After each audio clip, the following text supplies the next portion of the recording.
reporting. For the very first time in this country's history, the Madaraka Day celebrations will be held or led from the county of Meru. Let's now bring in our senior political affairs reporter Duncan Haimba, who together with George Maringa will be leading us in that coverage. And Duncan, good evening. Are all the plans ready to lead this country in celebrating Madaraka Day this year from Meru?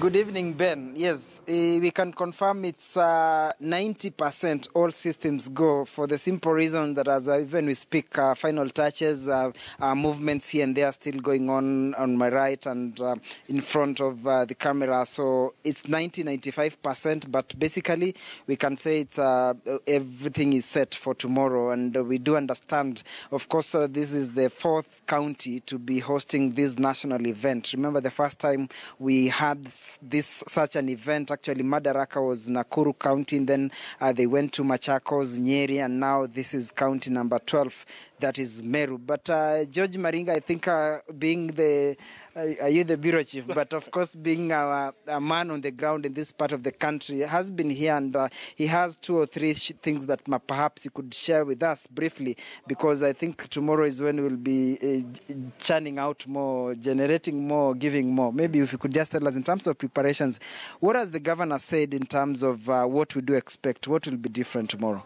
First of all, karibu sana Meru. It is indeed a great pleasure to have you on board. And, it is, first of all, we did speak to the residents here, and they were very excited that this is the first time they are having a national event, because the last time they had such was the Devolution Conference, but it happened, at the Polytechnic. But also, this was not much of a, the national event that is Madaraka Day will present an opportunity for them. They have witnessed,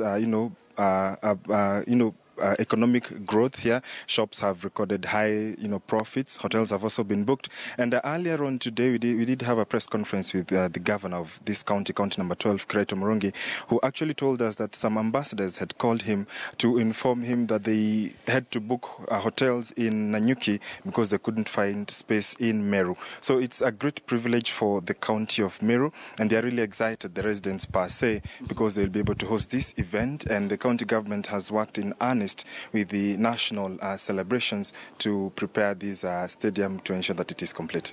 Well, fair enough. Of course, giving us just a tip of the iceberg of the lengthy brief that the governor put across. Of course, it's a historic moment for him being the second governor of Meru County, but getting the privilege of hosting this national event. And also we understand some miracles have happened at this Kinoru Stadium, because we are told that 1 month ago it was not looking exactly the way it is looking, and therefore tomorrow we'll be showcasing just some of the miracles that have happened here. And we also understand that they will be unleashing their Meru Youth Service, the NYS version of this particular county. We'll be waiting to see that one tomorrow, Ben. On behalf of George Maringa and the crew that is on the ground, of course, we'll be giving you a blow-by-blow account on what will be happening from tomorrow as early as 6 a.m. So from Meru County, this is Duncan Haimba. Over to you, Ben, in studio. Thank you, Duncan.